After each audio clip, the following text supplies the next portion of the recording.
So, yun mga sir, isang magandang gabi. Meron lang tayong video yung ipapakita sa inyo ay i-share about sa pag-i-input ng security code ng atin Honda PCX 160. So, napakahalaga na alam mo kung paano gawin to. Lalong-lalo na yung mga motor natin ay keyless, no? So, in case na magkaroon ng problema yung atin remote, so, kailangan dala nyo inyong security code. So, ito yung kulay puti na binibigay ng kasa. So, yan. Kasi in case na malaubat nga at wala kang mabilihang battery, hindi mo papaandaran yung motor. So, kung baguhan ka at motor mo yung Honda PCX 160, panoodin mo yung buong video, malaking tulong to para sa'yo. At sa mga alam naman na, so i-share na lang rin natin yung ating nalalaman para makatulong tayo sa mga baguhan na hindi pa alam at gustong matuto. So, paano ba i-import yung mga sir? So, ganito yun. Ilalong press mo lang tong key knob. So, ito yung pinaka-knob na to. Long press mo lang yan, tapos lalabas yung iyong key indicator, magbiblink yun. Tapos isa ulit press. Press ulit lang.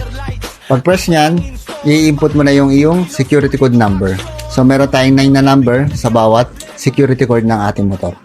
O nga pala, bawat security code, hindi pare-parehas yan, iba-iba. So, ibang motor, parehas na motor, pero iba ang security code. Kahit parehas kayong PCX 160, magkaiba kayo ng security code number para sa inyong ignition knob or ignition switch. So, unahin natin. Long press, mga sir. Nag-blink, isang press. Tapos kung 0, wala kang ipipress. Kung meron naman, magpipress ka ng isa.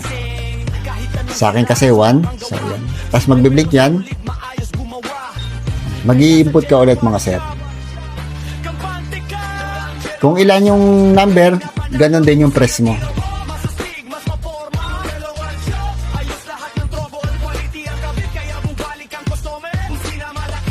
So, dire-diretso lang hanggang matapos mo yung 9 na number. Gagana na yung motor.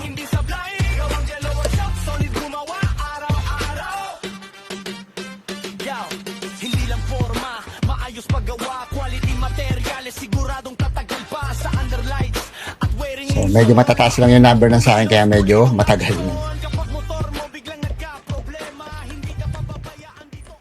So, yan. Pang 6 na number. Pang 7. So, kada patay nun, input ka ng number.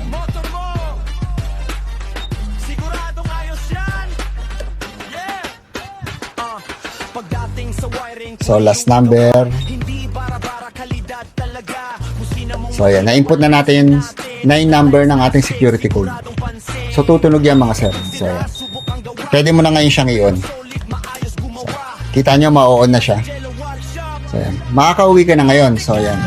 Kaya napakahalaga na alam nyo inyong security code number. At nakasave sa inyong phone para hindi mo na laging dadalhin ito dahil baka mawala to.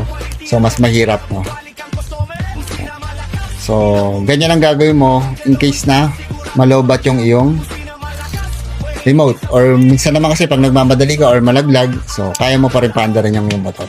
So, yun, napakahalaga ng alam talaga natin kung paano mag-input ng security code number sa atin Honda PCX 160. So, ngayon pag pinatay mo naman yan, halimbawa off mo, yan.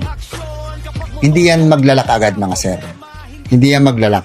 Pwede mo may, diba yan? Dapat i-input mo na ulit yung number. So, in-off mo na yung motor, kita nyo wala na, pero nakalabas pa yung kanyang key indicator. So, pwede mo pa rin niya i-on. Kaya lang, pag gusto mo na siyang patayin talaga, or i-off talaga, totally, hindi mo na ulit ma-on or hindi mo na ma-on tong knob mo, hindi mo na mabubuksan, so long press lang. Long press mo lang siya. Pag nag-long press nun, hindi mo na ulit mabubuksan yan. Hindi na ulit. So, kailangan mo na ulit i-input ang iyong security code. So, yun lang mga sir. Sana meron ako na ibahagi sa inyo na nakatulong, lalong-lalo na kung motor may Honda PCX. So, paano pag-input ng security code? So, yan mga sir. God bless sa inyo lahat and ride safe.